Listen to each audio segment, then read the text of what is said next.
Paramore are perhaps my most favourite band of all time, the one that I associate most with my teenhood, maybe my most played band ever, and the second band I ever saw live.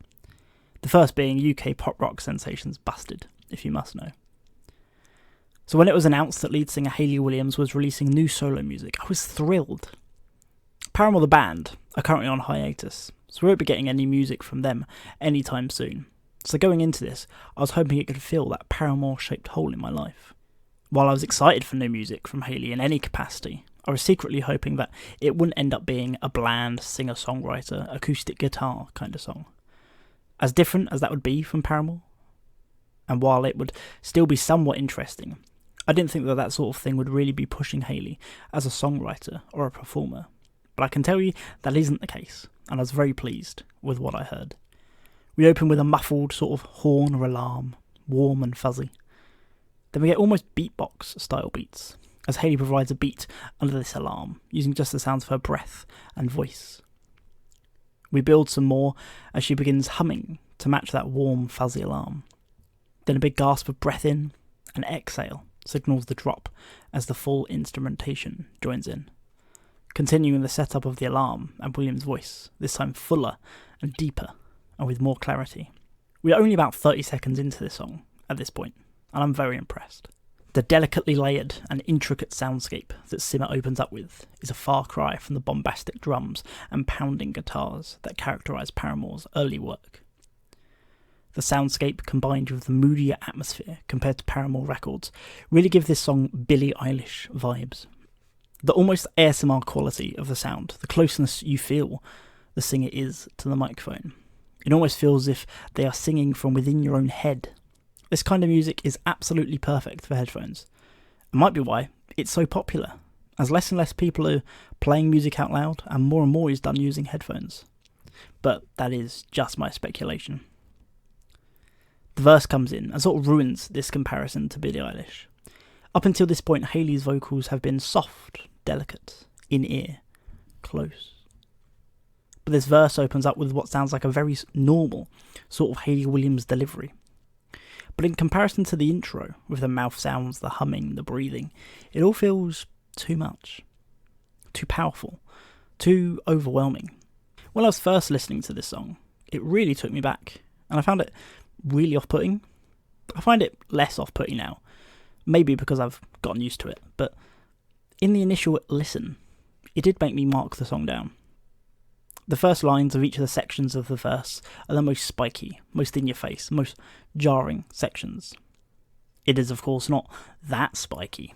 It's not like Hayley is fronting some screamo crabcore band or something, but it's noticeable.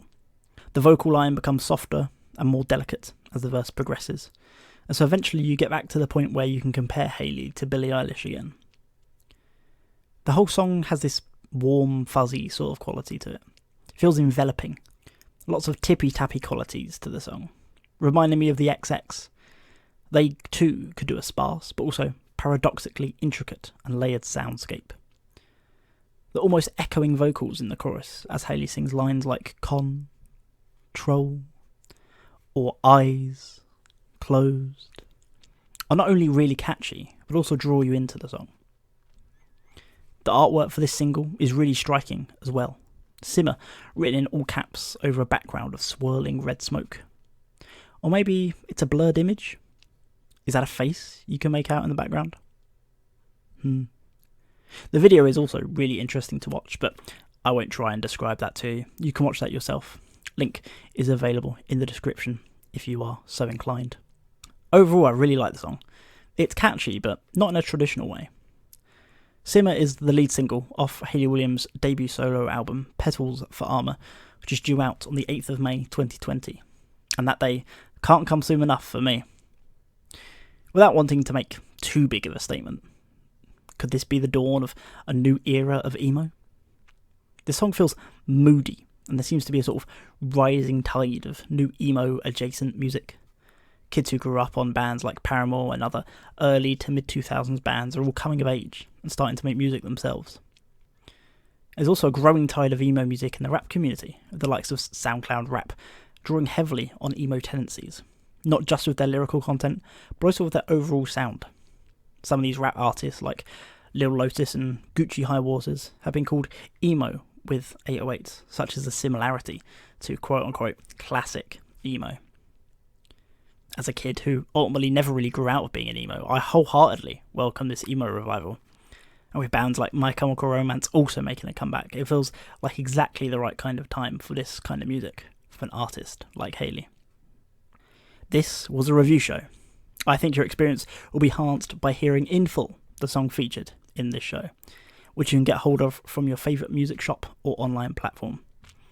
Please support artists by buying their music or using services that guarantee artists a revenue.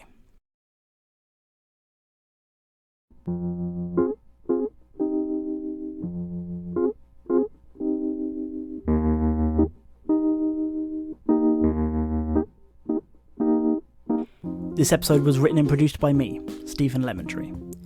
Our outro music is Simplicity by Macroform. If you ever want to contact us, you can do so on Instagram and Twitter at nevetslt or email nevetslt@gmail.com. Life is a book you just can't put down. We'll see you next week.